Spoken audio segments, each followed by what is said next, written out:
had an important call there, so just out on a beautiful day.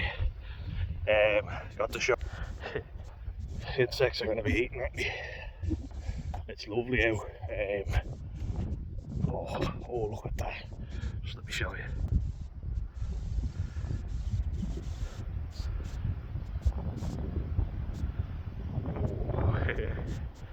Turbines are so peaceful. Really nice. Just puts me in such a good mood. What I wanted to talk about today is something that, you know, we usually have a hard time with this. It's a difficult one. And it's a difficult topic, you know, because if you've family members you love, you don't want to be blaming them, you love them, you want to be looking out for them. So, like, the point of these videos is never to blame anyone or to, you know, say, you know, it's my parents' fault, you know, it's your fault that I'm fucked up and it's all your fault and I bear no responsibility. Not at all. You know, you have to accept responsibility and, you know, for sure, just look at this stuff before we get into that. Oh, look at this.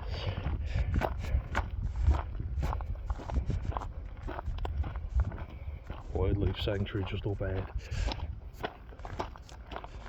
Oh, it's incredible. Just look at that. So nice. Then up ahead. It's beautiful.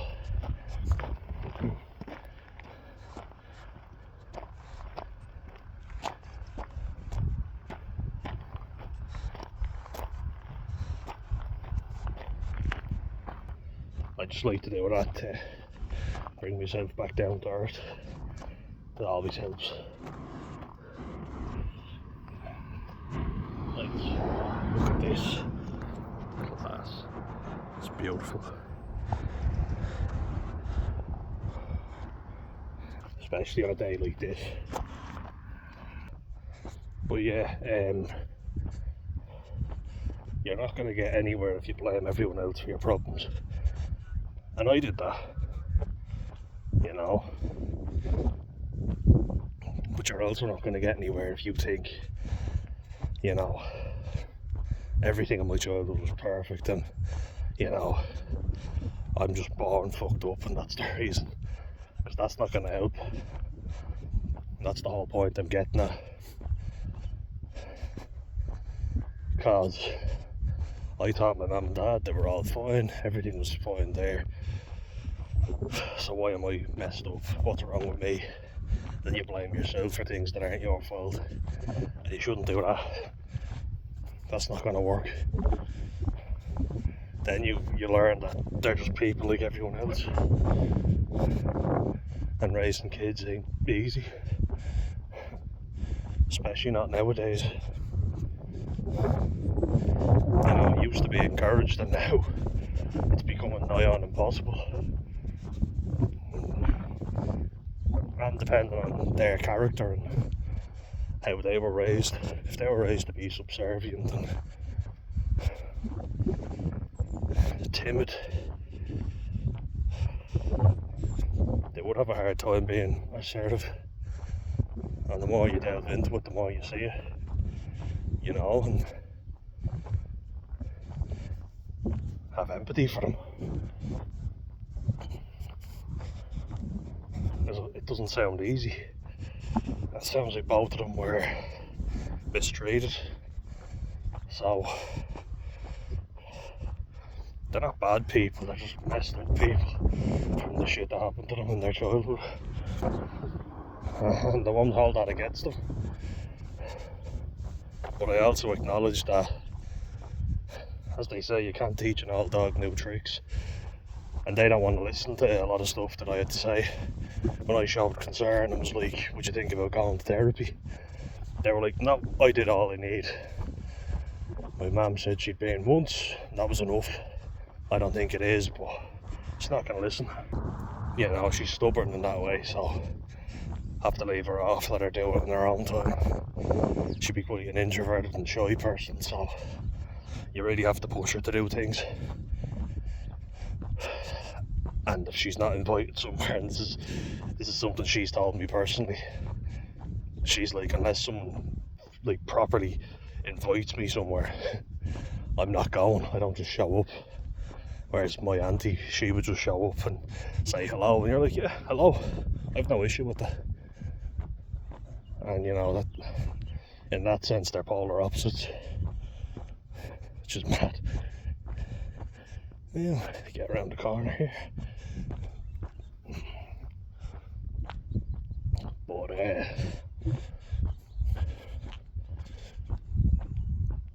yeah, like I talked about it before. My mum's side, my uncle, her brother, he'd be quite an assertive person, and he worked as a bouncer, you know, and I was talking about that before. I did minimal security work, you know, stewarding kind of, and I was like, I'm not nearly as assertive as he is. Nowhere near. I can be assertive enough, but he'd be very confident and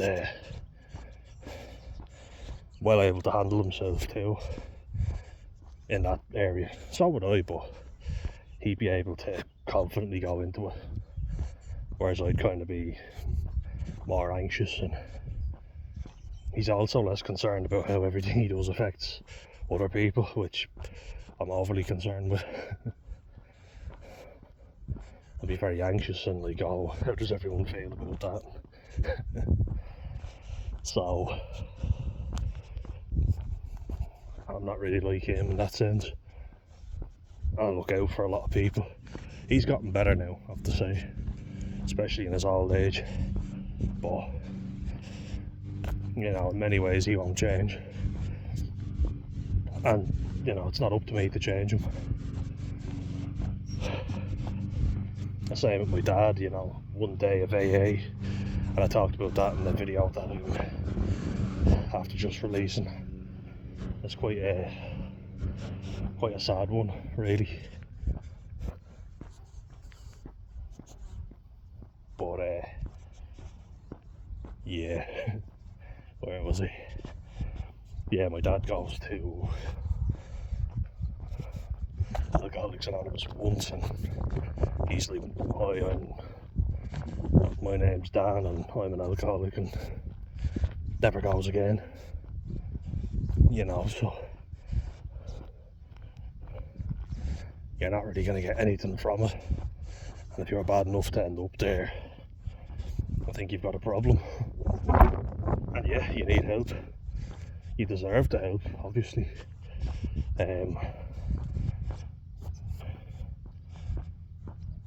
But you need to take it. And neither of them have.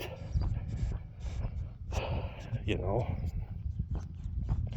that's been offered. You know, there's been plenty of good people out there who have offered.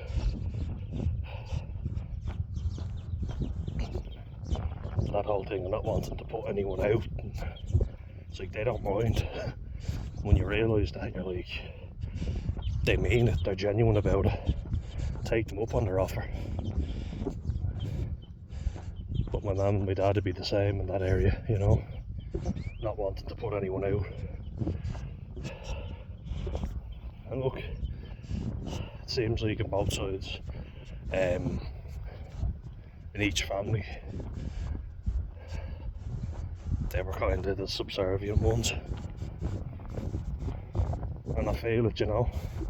And yet in both sides of the family, when both our grandmothers died, God rest their souls, who were the only people over cleaning out the place and making sure it was alright? Me, my brother, my mum and my dad, every time.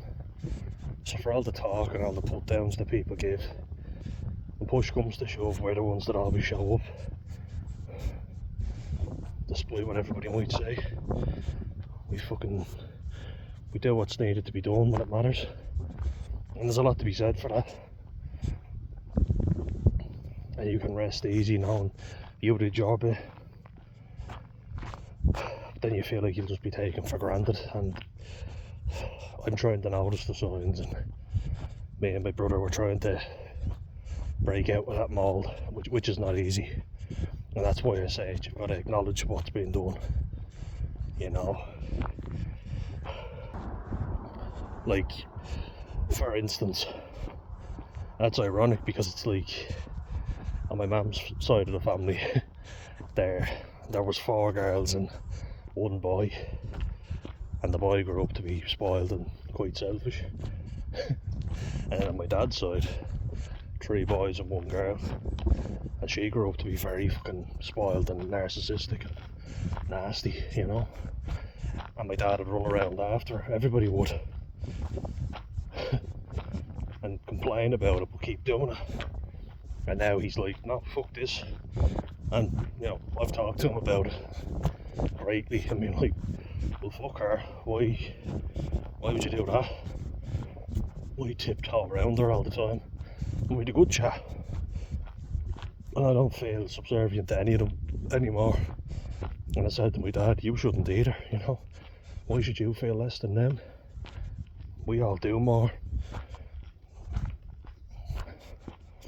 So connecting with them is good, you know. And breaking that mould means I stopped people pleasing. Once I broke that mould, I was able to look at other relationships I had with friends, you know, and then just be like, I'm not doing that. Fuck them, they haven't done anything for me. I'm not putting myself out for this person. So you see how it has a knock-on effect, you know?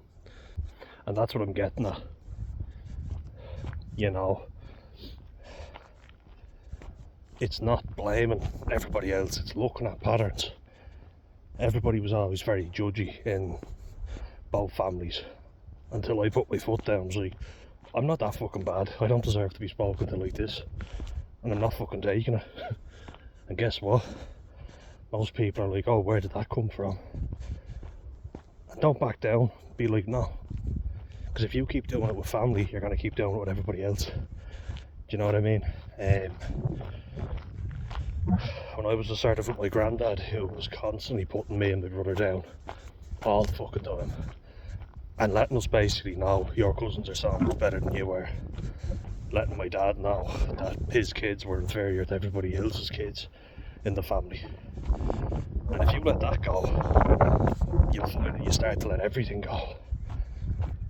But if you put the foot down on his fucking throat, which I did, in a calm manner, you know, I wasn't bursting in, you fucking prick and all this, but I was assertive. I said, I'm leaving, I'm not being spoken to like this, I'm not being treated like a fucking idiot.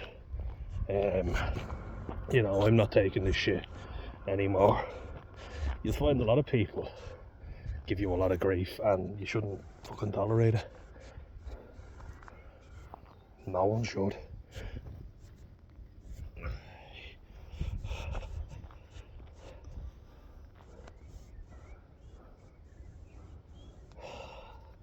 It's not on.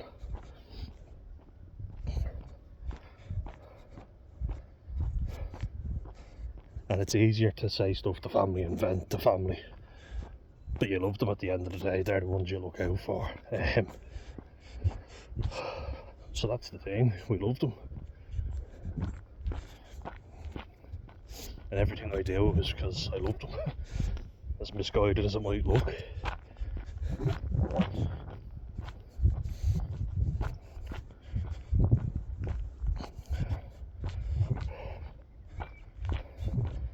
But yeah, like, I remember being sat down in front of my 2 aunties and my uncle, and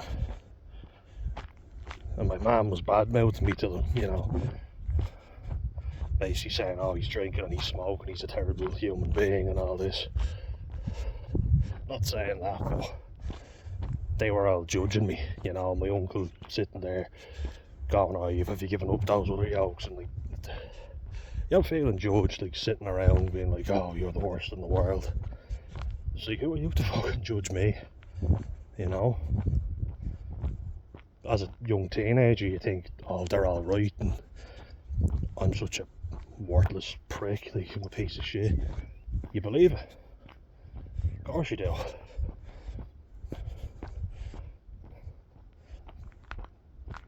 And like, on my dad's side, being made fun of, you're useless, you know, your cousins are so much better than you and they all have it together and you do nothing.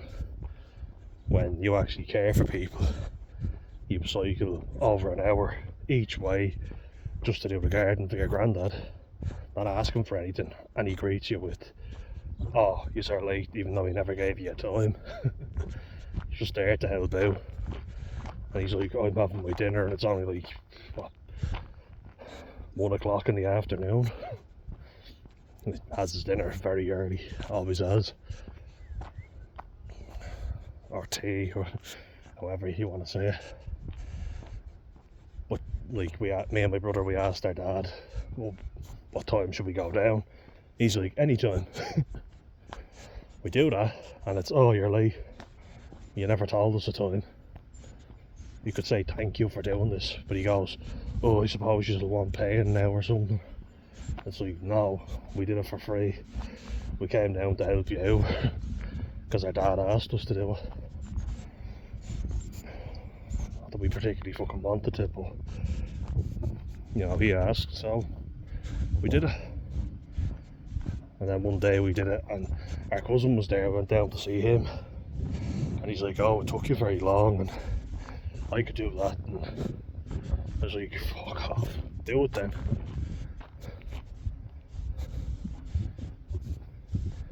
And he literally had the audacity before my cousin, who was the golden boy of the family, all shiny and foreign, from Holland, and he was the best, you know, he was the one who could do no wrong. If he had any ailment, my nanny used to always think that me and my brother had it. That's a weird one, but he got fucking worms before, right? We joked about that, and she was like, "Oh, Daniel and Sam must have it, you'd want to check them." I was like, "No, we don't." That's from fecal matter. Obviously he's, you know, getting up to all kinds, dirty bastard. And then he was scared of Harry Potter because he was a bit of a wuss. So then we must be scared of it, and we're not allowed to watch it because he was afraid of it, even though he was older. And what else? Oh yeah, this was a great one now, and this just shows the level of arrogance, but also delusion. I think if you're narcissistic, you are delusional. And my cousin was always quite tech savvy, and he knew everything about technology, and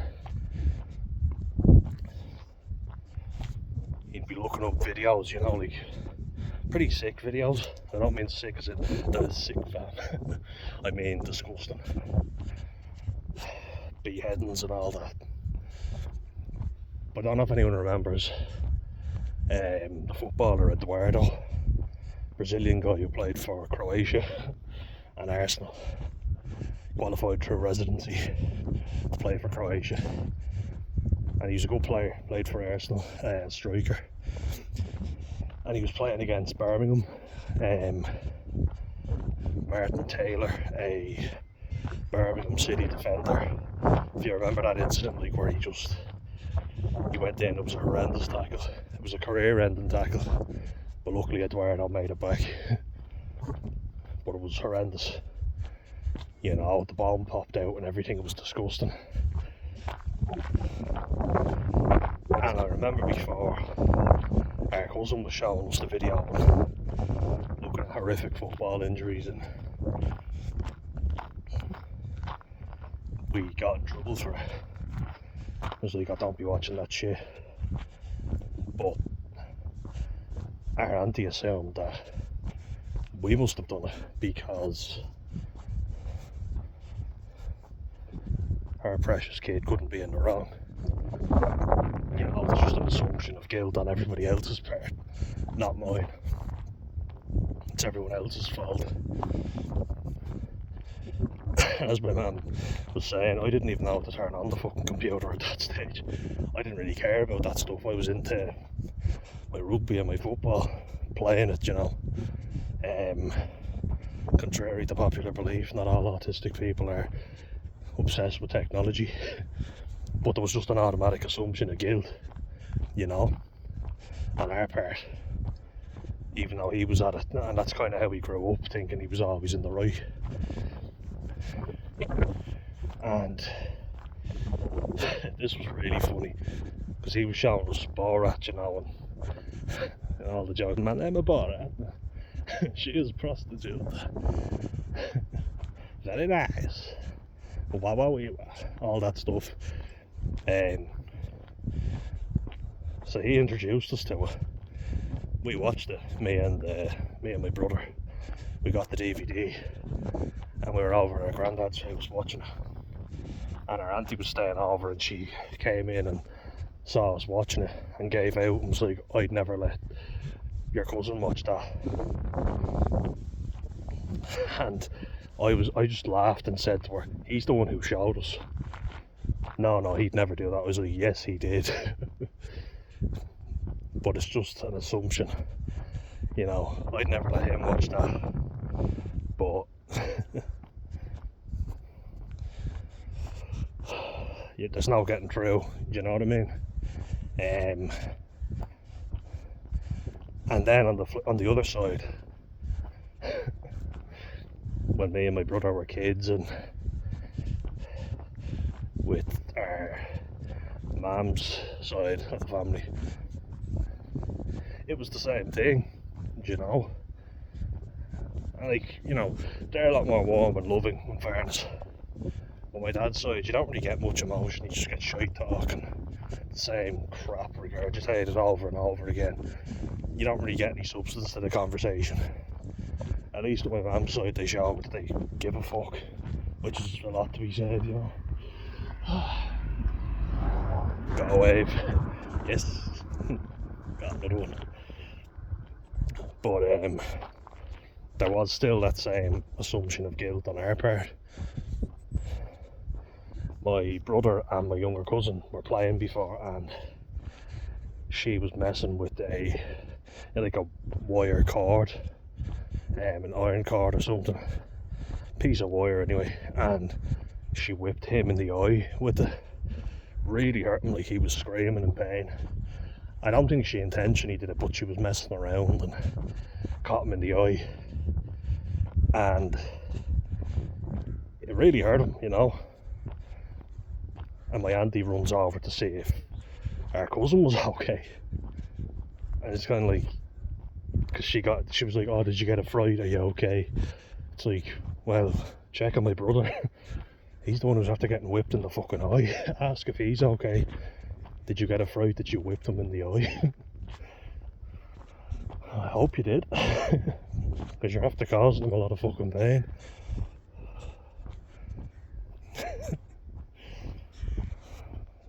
But that's kind of what I'm getting at, you know.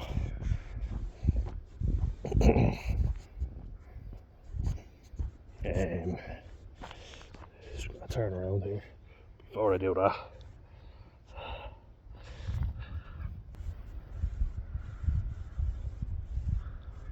Hopefully, lovely jubbly.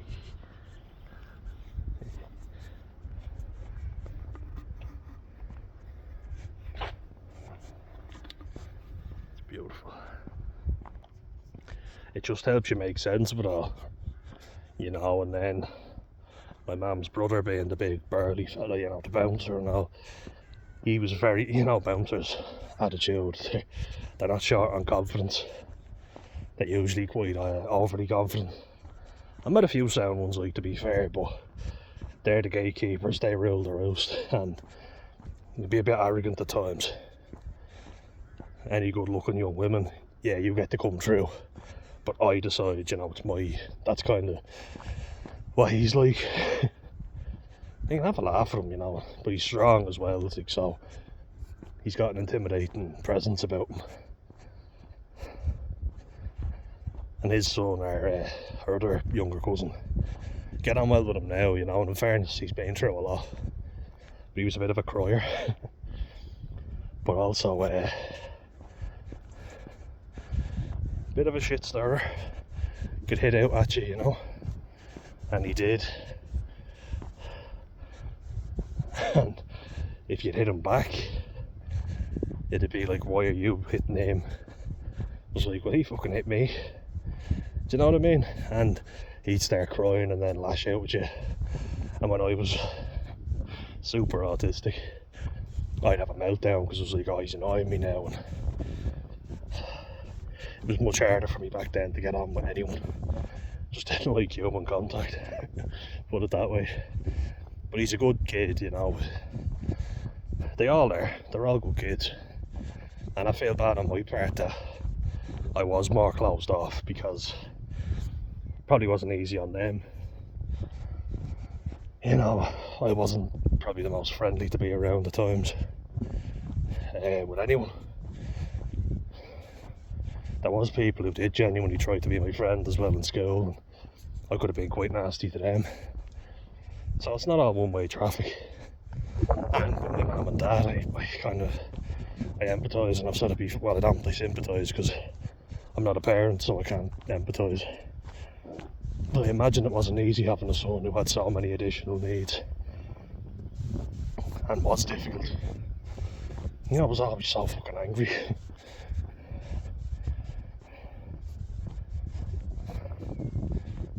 You know.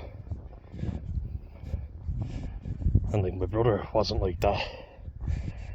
He gets a bit like that sometimes, but in fairness to him, he has had a lot to contend with and tends to internalise.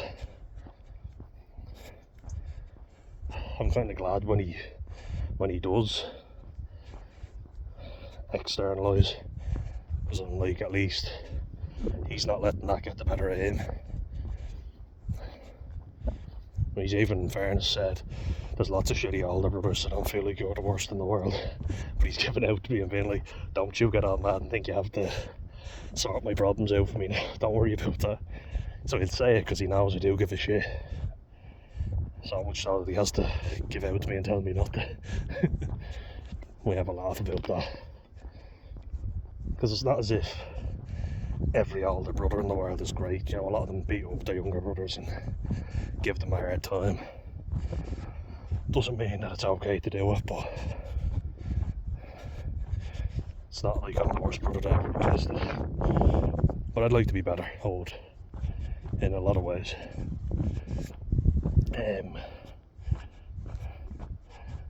So that's what I'm going to try and do.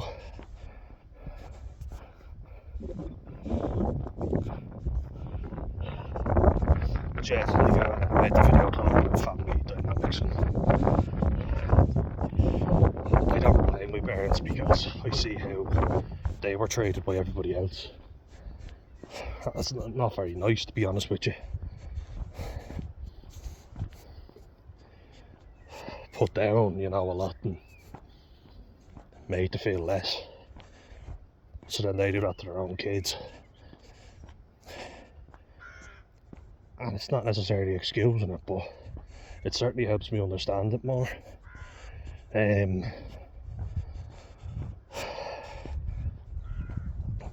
You know, because my mum wouldn't be a very confrontational person, and neither would my dad, actually, to be honest. You know, he didn't really like it. Probably beats himself up a lot inside and is his own worst critic, and that's why he drank so much, which I can certainly relate to. It is easier. It's easier to push it all down, bury it under a bottle, for sure. And that's what I'm saying. It's not a blame game, but in order to heal, you have to understand, and I've spoken to countless people, you have to understand that you have to say hello to the animals, as Noel Fitzpatrick has taught me. Hey guys, how we doing? All good? Awesome. Hope yous are well. Definitely does help. But everybody has said it. in order to heal, you need to understand and make peace with what happened to you, and understand that it's not your fault, but you've got to change it. You've got to do something differently. My mum loves her English grammar, and in fairness, that has helped me out a lot. She's my first go-to if I ever need to send an email and I need it checked. It's like, "Ma'am, is this okay?" Who needs Grammarly? And she works as a secretary, so she has to do all that. You wouldn't believe how poor some of the solicitors' spelling is. She showed me a few of the emails. It's like, fuck. But see, solicitors are so arrogant, they won't ever admit that. They're not all bad. Kind of have to have a big ego to do that job, though, don't you?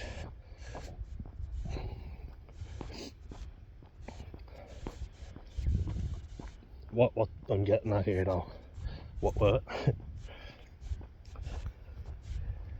is, I saw elements of them in my life every day, and I always come back to sport, but it is a very good one to use because I always believed in just put the head down, shut up, say nothing, and get on with the game. And in particular with my dad, that would have been something I probably learned from him. He was never really one to mouth off with opposition, but he was a good footballer, you know, and a centre back too, so you kind of have to communicate back and forth. I played there as well, and I've talked about that, wanted to impress him, and at one stage being his #1 fan. Trying to relate to him, and it really pissed me off when I couldn't. I was like, well, fuck you then, you know, nothing I do makes you happy.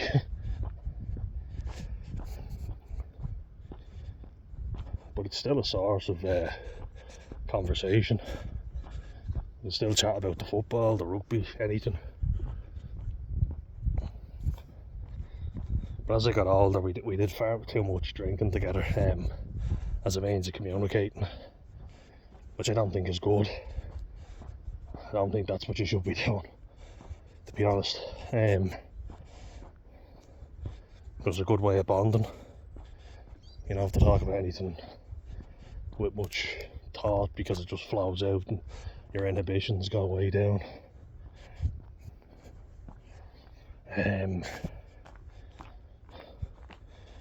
But yeah, it became like him. You know, I always thought, put the head down, and I was only doing an interview today. Still my Pathways to Employment course, and the interview at the end of that. And you know, talking about in the workplace, like, I wouldn't have really been one for saying I'm not doing that, or, you know, that's not on my pay grade, or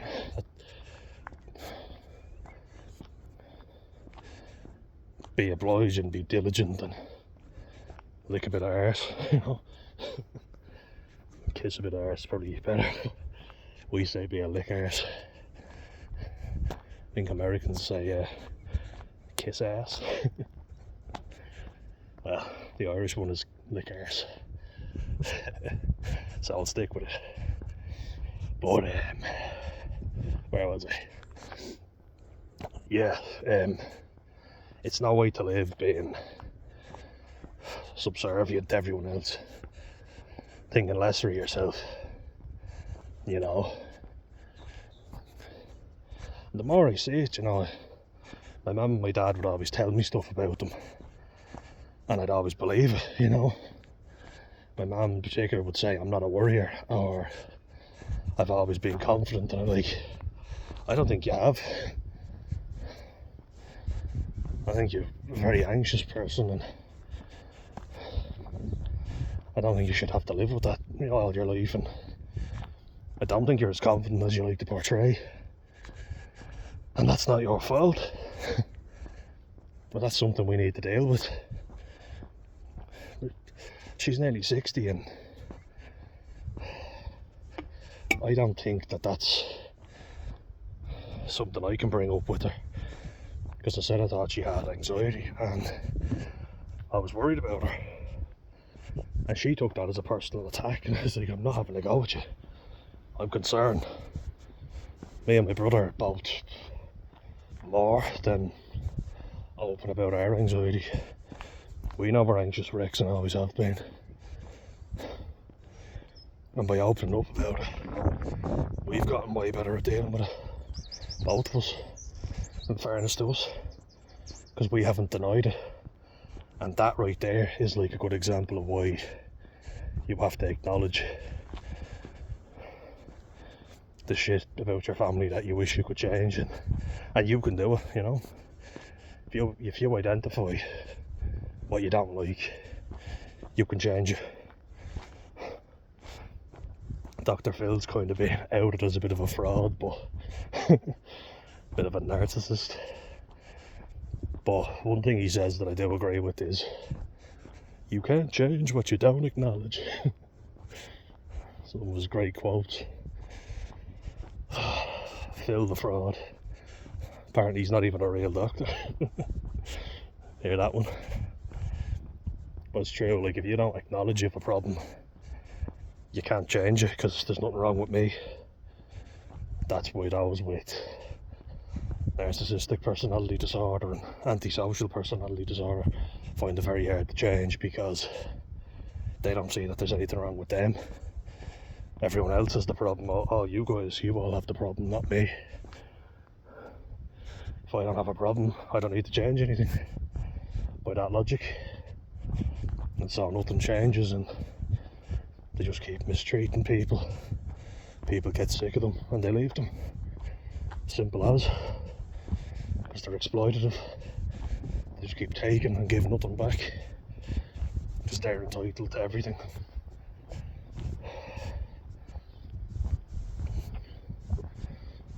But yeah, you might have to really dig deep and see things about yourself that you don't like, you know, and that's about you, not someone else. So there's been a lot about me that I wish I could change, and that I'm trying to now. It's not going to be easy.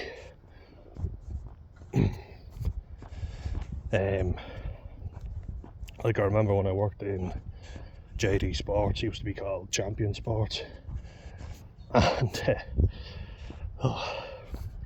at this point I was slim and healthy, and well, maybe not healthy, but I was pretty fit, you know. I could exercise quite a bit. Could run 12 kilometres like it was nothing. That's how fit I was. I was in good shape, but I was nowhere near as confident as I am now. And I had my boyish charm and clean shaven, nice haircut. Completely the opposite of now. You'd wonder why I wasn't confident back then.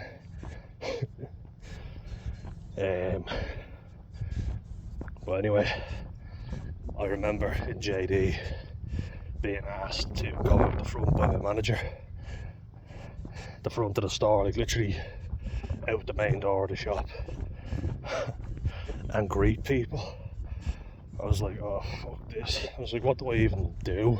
And he was like, just be confident. I was like, oh yeah, cheers. I thought about that, you know, just be confident. Doesn't work like that. You can't just magic it up and there it is. It's something you build over time.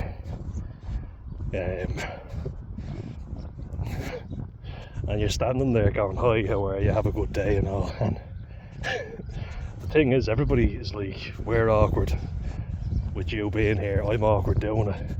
What's the fucking point? They don't want me here greeting them, and I don't want to be here greeting them either.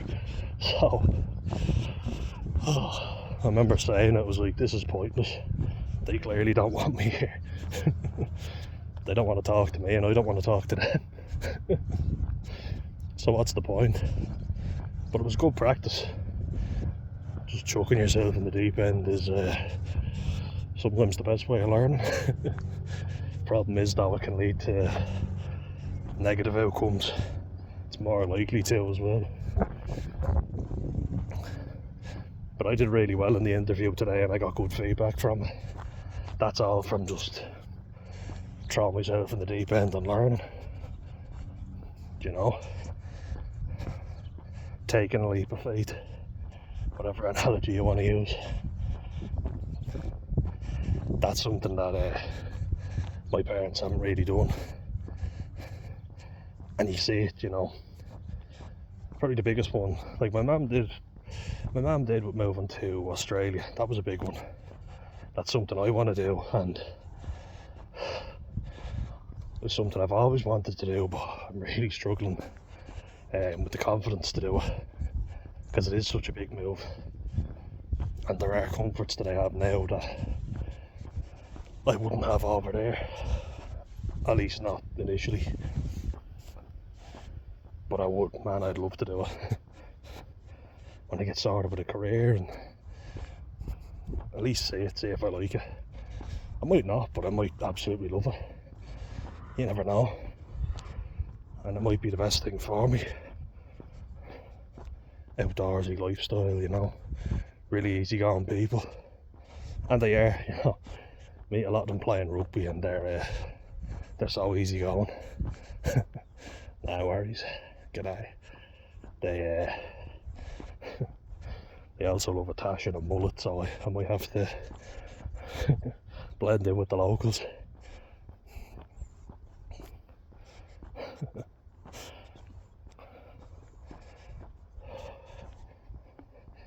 But yeah, it'd be so good to go over there and just see it, you know. I might not like it, but I might absolutely love it at the same time. And it's always been a dream of mine. Always. So I really hope we can do it in the future. Got my degree. I was even thinking I might just start sending CVs out to them over there.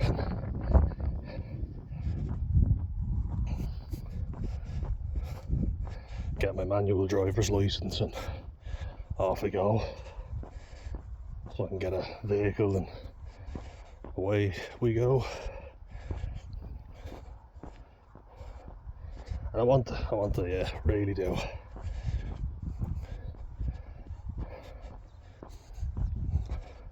And I've already, as I say, put myself through a lot that I didn't want to do, so this is something I do, but I'm also very nervous about doing it. I want to go over and give myself the best possible chance to love it.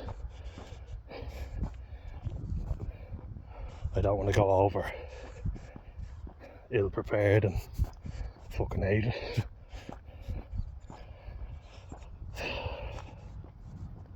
So that'll be something for the future.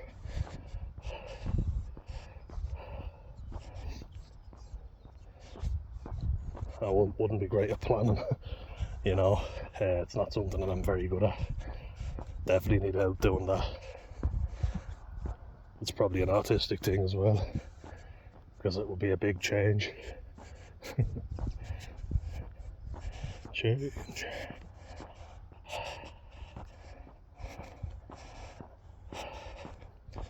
But yeah, it's fear of the unknown, and I think that's something that I've always been willing to give things a go. Which when I was younger I was terrified to do anything really. Afraid to look foolish or out of place. Now I've done loads that, you know, just put myself out. But look at that, beautiful. But yeah, I have lived on my own, and I've proved that I'm capable of doing it. So at least I know that, and it gave me a sense of freedom and well-being.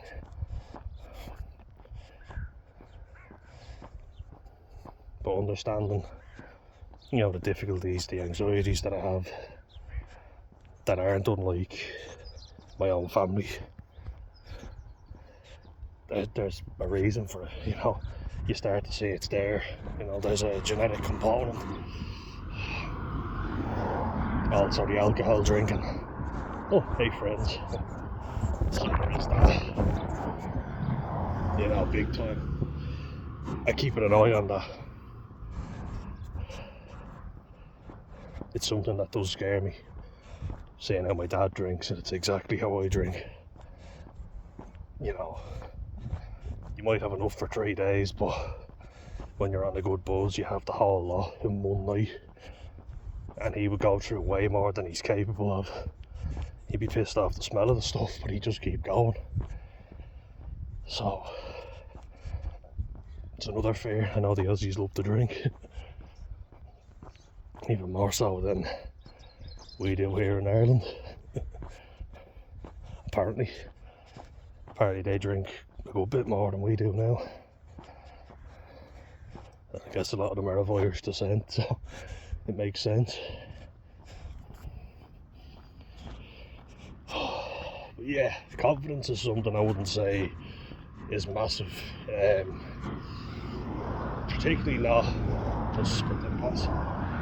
Particularly not in my mum and dad, so they wouldn't have a huge amount of confidence, and that kind of translates down to me and my brother. You know, we kind of felt subservient, but I would have kind of lashed out more outwardly, whereas my brother would have retreated inward. You know, got into himself. As I got older, you know, I got better at conflict resolution. I also didn't want to be a doormat, you know, and there's been a lot of times where I've tried not to lose my shit, to try and get along with everybody and think, oh, they're just having a bad day. But there are times where I'm like, nah, fuck them, I don't care what they're going through, they don't get to talk to me like that. And I guess it's finding a happy medium, isn't it? And you don't want to be fighting with people all the time. I have a fear like that if I had grown up in a more assertive family, maybe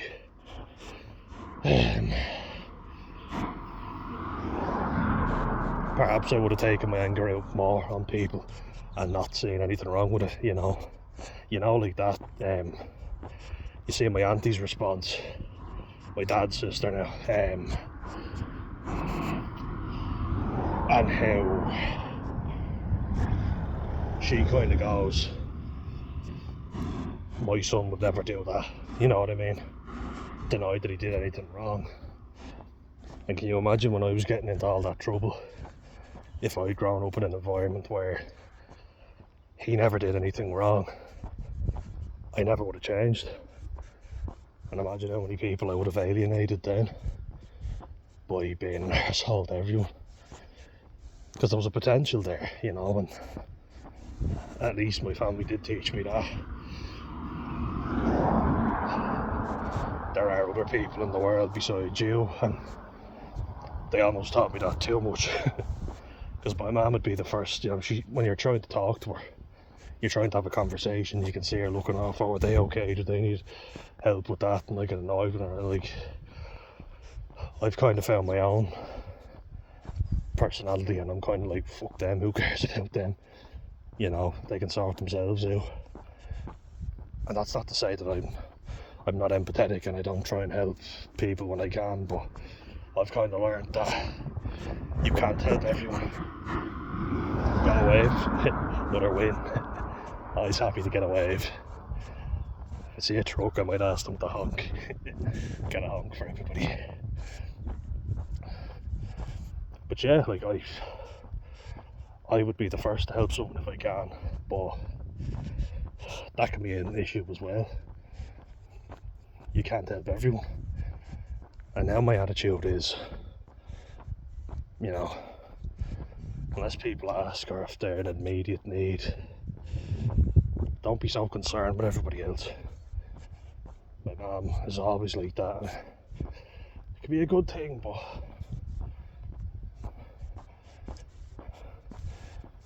she would rather give out to me and my brother than confront someone.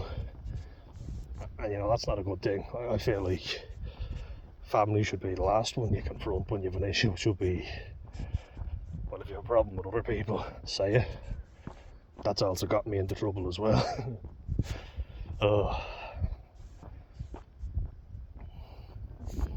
So there is finding a happy medium. You know, it's not all one way or the other.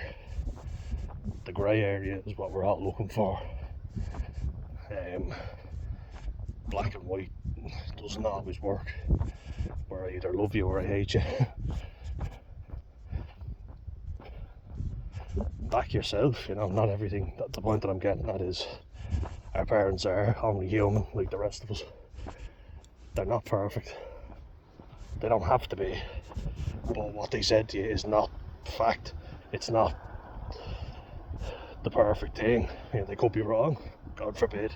They probably are in a lot of things. So don't think that you're always wrong. When you find out that actually they were wrong about a lot of what they taught you, it's eye-opening. You're kind of like, oh fuck, they were wrong about way more than I thought. And yes, they probably should have done something here and they didn't do the right thing here.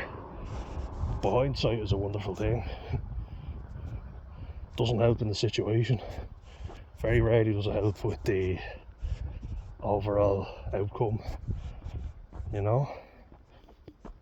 Flies on my legs there. Big long legs getting eaten. So I think for most people, their parents loved them and were trying their best, even in a misguided kind of way.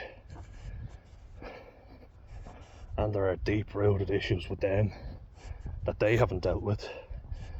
And if you identify those issues in yourself, I hope you will get the help. And we live in a time where people are more open to that, and that's a great thing. So for all the issues and all the shit going on in the world nowadays, do be grateful for that. A lot of things your parents will never deal with or get help with are deeply rooted in them. But you don't have to be the same way. You can change, you know. You can be different. Like my mum and my brother joke about how much I do, how outgoing I am. And it wasn't always like that. I worked incredibly hard to get like that. Drank a bit too much to get like that. Blocked out my real personality to get like that. You know? Which isn't good either. That's another extreme. But I've met a lot of different people too. Just hold on a second.